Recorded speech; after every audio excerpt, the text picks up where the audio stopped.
we left off on a bit of a cliffhanger there. Yeah. The final line was, "You son of a bitch," as she hugged him and loved him, but at the same time, she didn't quite believe his story. And that's what we went out on. But to get that line was, the network said, no, you cannot say that on television. You cannot say son of a bitch on television. You remember, this is the 60s now. And Rod, my partner, said, all right, what can she say? And we went through, and she said everything else, you louse, you, and nothing really had the punctuation. It just was the right thing to say. Honest, the right honest thing to say, and hardly replaceable with anything else. And they finally said, okay. They bit the bullet, and it was fine, of course. Were there a lot of instances of network interference like that for the show? There was. You can't call that interference. I mean, they were worried. In terms of morality, it's happening today. It always happens that the broadcast on the networks is always slightly behind where the public is. I mean, in public, you hear the F word all over the place now, out of everybody's mouth almost. You're waiting for the first one to say it on network television. On cable television, you know, and nudity and all those kinds of things, you know. The networks always are a little bit behind because they are selling time to Procter & Gamble and people who deal with families who don't want anybody to reject their product because they were offended by something they saw on television. During the last 3 seasons of the series, you were also its executive producer. Yes, yeah. It was offered to me a year before, and it broke down in negotiations. And I was wrong. I should have accepted it the year before. The reason for it being that Rod was now producing 2 shows, because I had directed a pilot of Bernadette Peters' a political show where he was a senator. You must have it on the list there. It's on the list of shows that I did anyway. And the Nancy Walker show, which I did the pilot of, and also Hot L Baltimore. And so Rod was getting too busy to be on top of all the 3 or 4 shows that he was doing for Norman. And this was at a time when I don't think it's ever been quite duplicated. Of the top 10 shows of the week, for quite a few weeks, Norman had 7 of the top 10 shows. Maude, One Day at a Time, Sanford and Son, The Jeffersons, 2 more that were on, and all in the top 10. It was a remarkable period. Now, of all of them, the 2, maybe the most successful, All in the Family certainly was the most successful of all the shows.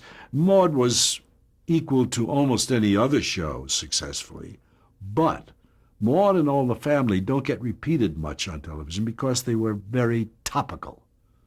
They were all geared to today's headlines and today's mores and everything, which are now passé. So the joke, a lot of the stuff that is being poked fun at no longer obtains. It just doesn't work anymore. So although they're wonderful shows, they don't get much currency now. As executive producer, though, what were some of your added responsibilities. Well, I had been doing that for a year and a half. I had actually been executive producer with Rod.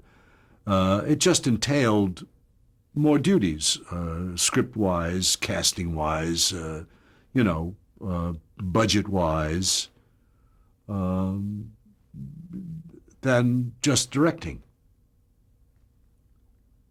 It's a producer, the producer or executive producer or the co-producer, the alternate producer, the 10,000 producers that you see on television is a glove that fits any hand. It can be whatever is decided is the job. And the duties are, a line producer, for example, usually handles just the money end of it, but not necessarily. It can be anything. Okay, plus you were directing almost all of Directing is what I was, the prime job. The executive producer was supervising the director and all these other jobs, but I would not be hired to be executive producer without directing. I had not that great a value. My value was as a director and taking on some of the added duties that if Rod were only doing that show, he would take care of. So he handled the scripts, I handled the production. That's pretty much the way it wound up. He handled the written word and I handled all the production, the sets, all that other stuff that ordinarily an executive producer would be in on, with the director's approval on a lot of it, casting, sets, costumes. But now I handled all of it. We handled, and he oversaw the scripts mostly. Was B. Arthur involved in a lot of the day-to-day operations as well? No. B. Arthur was an actress. That's all she was interested in being.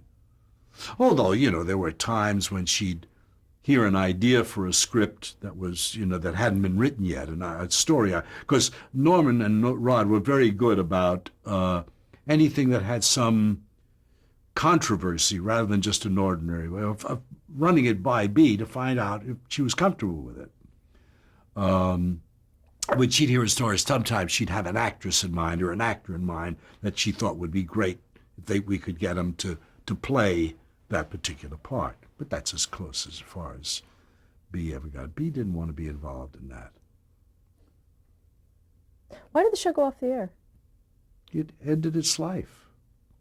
Every show has a life, and along about the 5th year, it stopped being shocking, the revelations, because they became more and more matter of fact.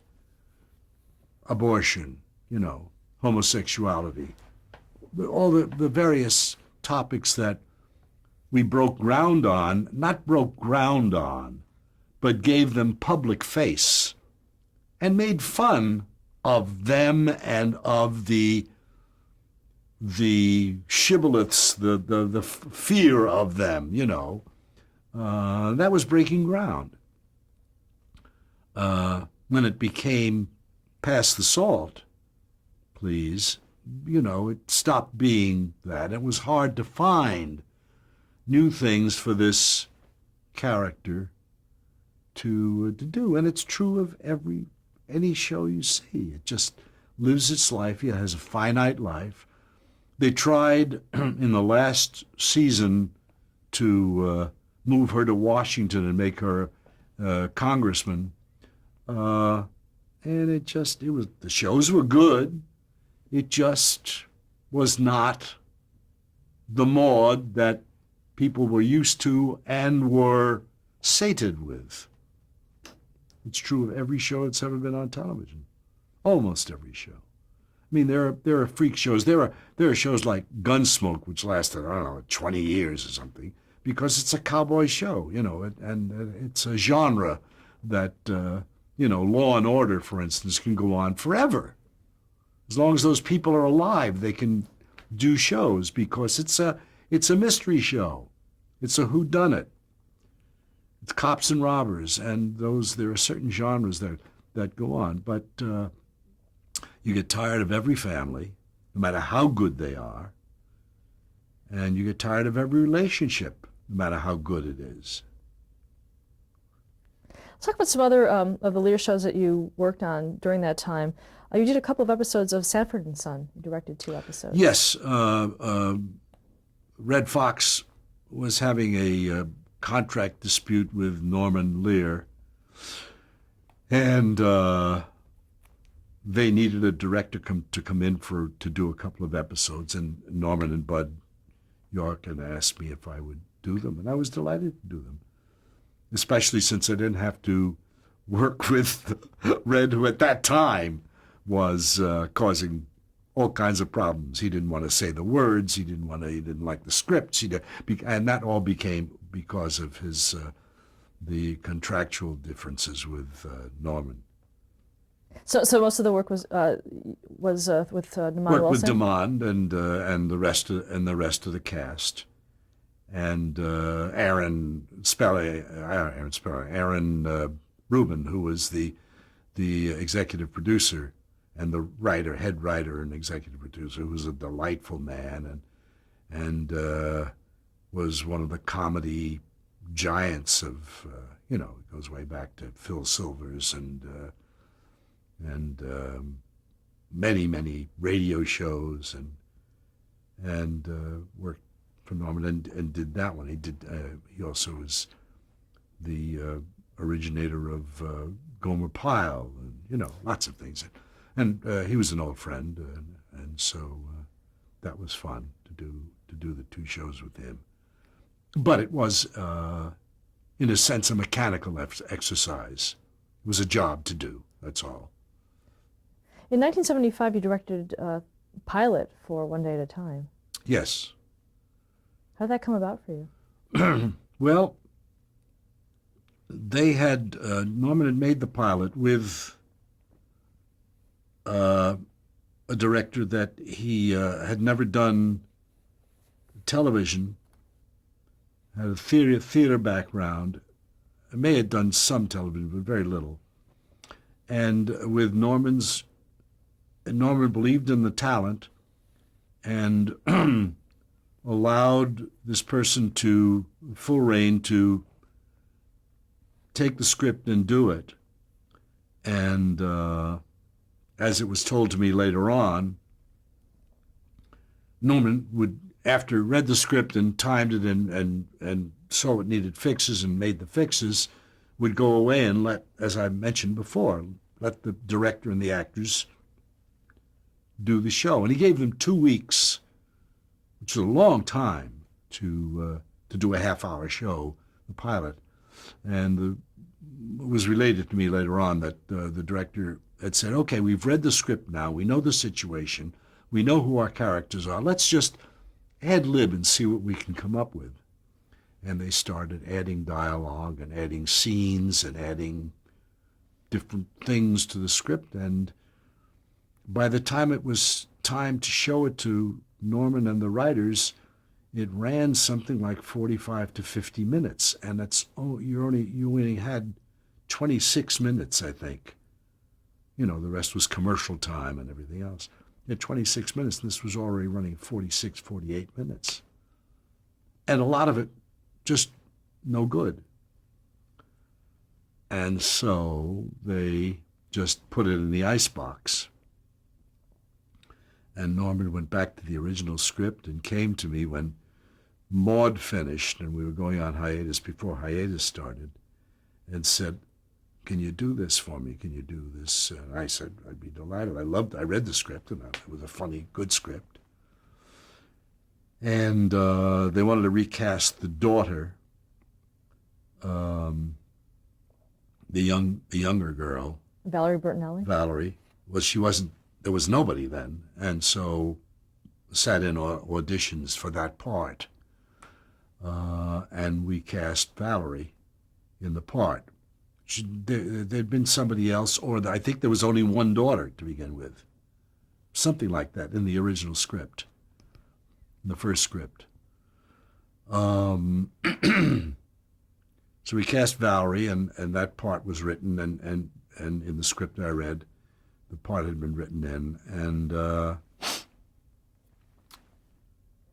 and we did the pilot with Pat. And there's that sneeze from 3 reels ago. Let's see. Excuse me.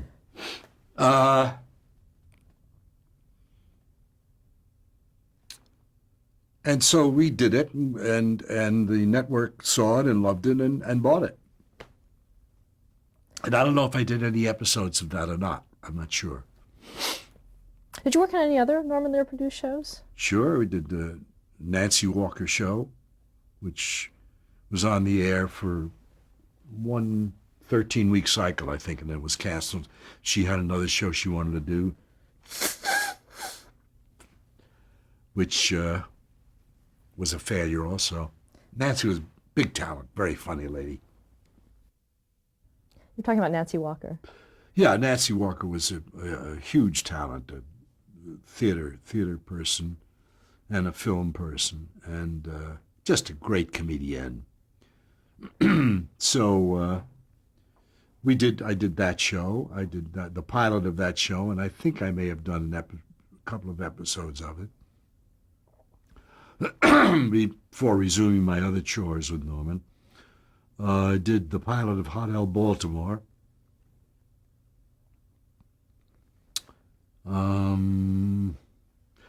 I did an interesting series that never went on the air. Did 4 episodes of a thing called A Year at the Top, starring Mickey Rooney and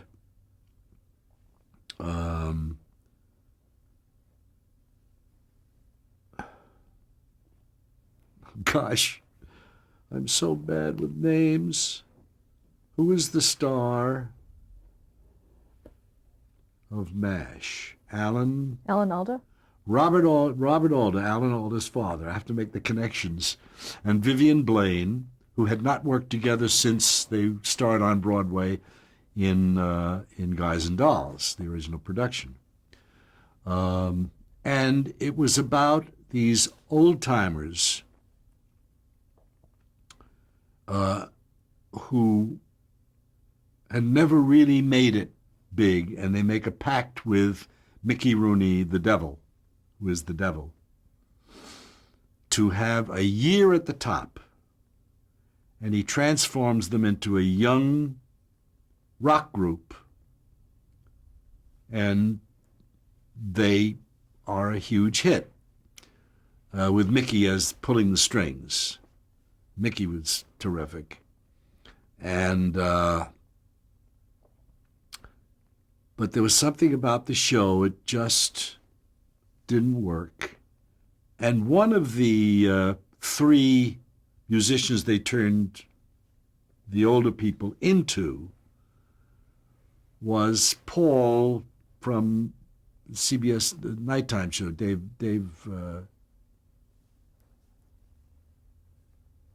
you know who I Schaefer, mean. Paul Schaefer. Paul Schaefer. Paul Schaefer was in it. He was the piano player in that 3 or 4 episodes that we did. And Norman, after it just somehow didn't quite work. It was one of those things that the elements all seemed to be there, but it didn't quite work. Benny Rubin was in it as one of the 3 older people. And after 4 episodes, 3 or 4, I'm not sure, very expensive, and Norman said, "I'm not putting this on the air under my name. Thank you all very much." And he just ate it. He just refused to let it. He said, "Nobody's fault. Everybody's doing great." He said, "The fault is somehow in the concept. Somehow it just doesn't work. It's not a good show. It's not a show that I want to go out and not do anybody here any good. You'll all be in a flop." He just pulled it.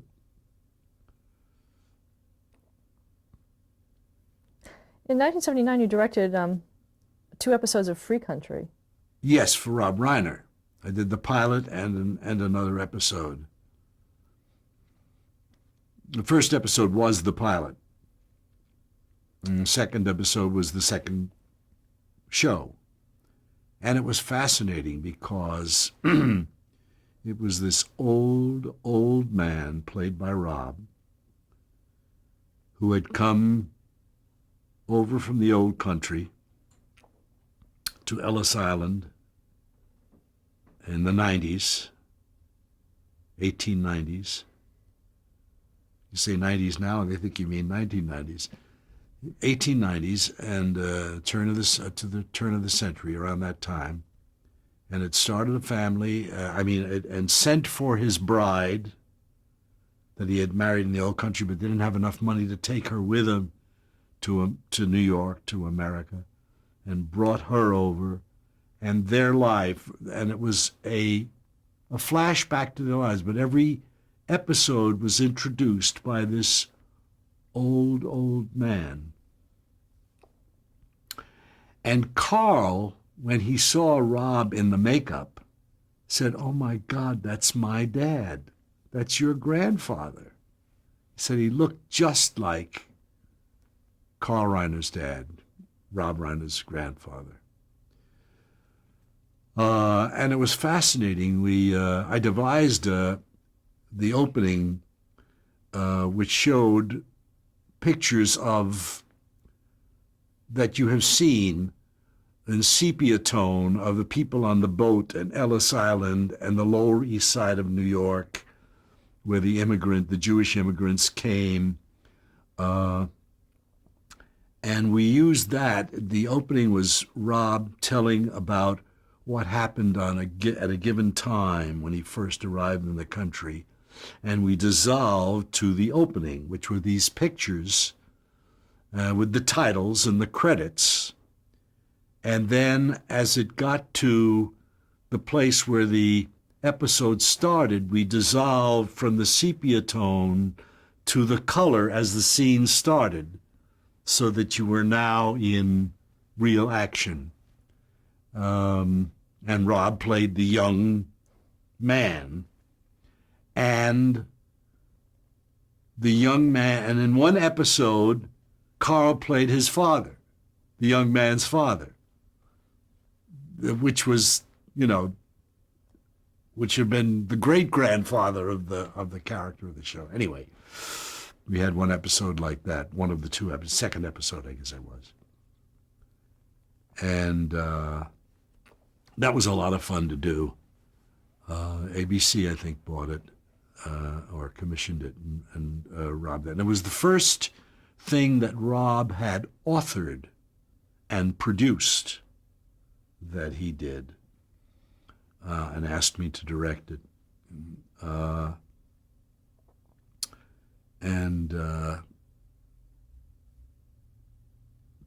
were just two very, very good episodes of that show. And I think it went on for a bit, and I don't know how long it lasted. I think just one cycle, one episode, 1 year, one cycle, I'm not sure. And then we did another show together called The Super, that Rob wrote and produced but was not in. And that had a small cycle. I don't know, that was the next year or 2 years later or something.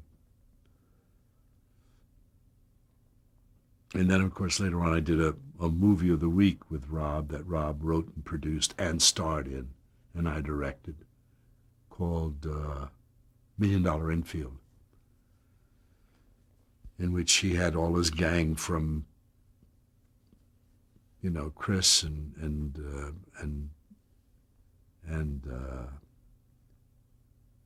Bruce and all the guys that did Spinal Tap later on were in that. But we digress. Let's go back to... Okay, let's move on to, in 1982, you began executive producing and directing Love, Sidney. Yes.